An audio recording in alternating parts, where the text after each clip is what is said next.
Assistant Professor from SNS College of Physiotherapy. So today we are going to discuss on a topic called osteoma. So what is osteoma? We will see in this lecture. So in this video we are going to cover about the types, clinical feature, etiology and the management of the osteoma. Okay. So what is basically osteoma? It is a benign tumor. So what is benign tumor? Benign tumor is nothing but it is a non-cancerous tumor.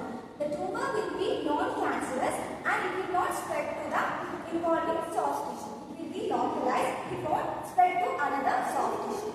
So this is a tumor that is benign. It is localized. The tumor will be localized and that is non-cancerous. And you can see it is characterized by proliferation of compact as well as cancerous bone. So in our bone we know that there is an area which is dense. That area is called as dense cortical bone, and in the middle of the bone you have a spongy porous area that is called as cancerous bone. Okay, so this tumor will be involving both cancerous as well as compact area of the bone. So these tumors include both the area that is compact and cancerous, and the major location of this tumor is over the skull and in the face over the sinus and also in our jaw. Mostly this osteoma is very asymptomatic. You don't have any kind of pain, swelling and all. There will be swelling but there will not be any kind of pain you felt after having a osteoma. Okay. Now we are going to see where the osteoma will be happening. So you know that the bone tissue is divided into two types.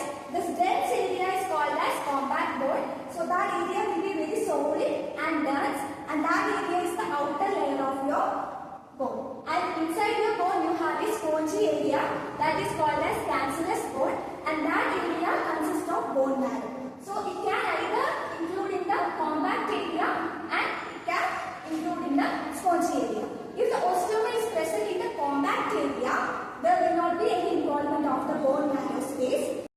Next we are going to see about the clinical features of the osteoma. So I told this osteoma is asymptomatic, but there will be some features that is present over your bone where it is present. Okay, so majorly this osteoma is seen in skull, and if the osteoma is present in the skull, you can see in the skull there will be kind of swelling. There will be abnormal bone growth over your skull. So it is the most common osteoma that is in the skull, and if the osteoma, if you see the skull, you can see that is palpable and it is visible in nature.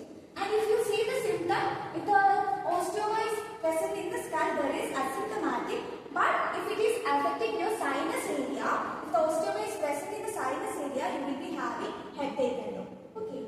So in diagnostic imaging, you can see CT scan is very crucial to diagnose the osteoma, and that will help to assess the size of the osteoma and also the location, whether it is present in the frontal area, parietal area or occipital area.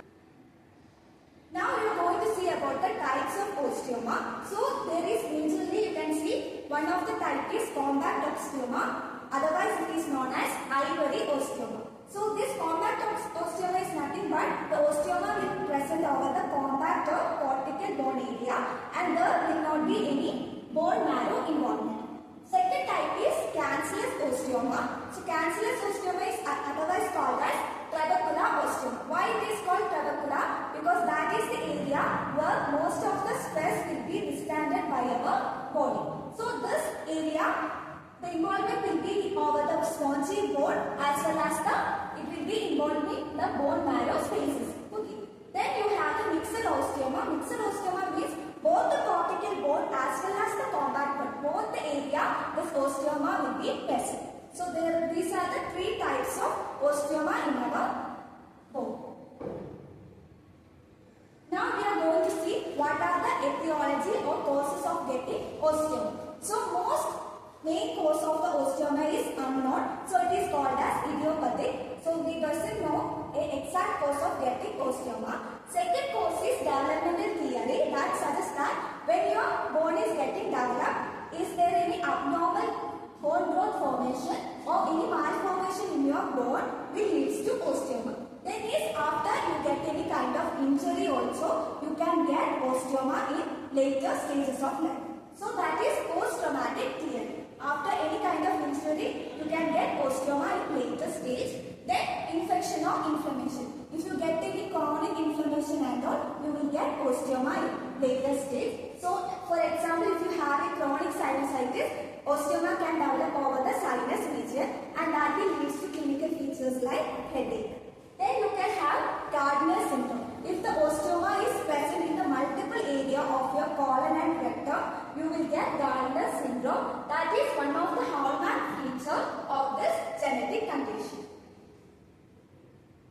Now we are going to see about the Gardner syndrome in detail. So Gardner syndrome is nothing but it is a numerous polyp growth over your colon and rectum, and that is rare genetic disorder that is causing mutation of the gene called as APC gene, that is called as APC gene. Okay, you can see these are the polyps, numerous polyps present over your colon and rectum, and that will lead to colon rectal cancer.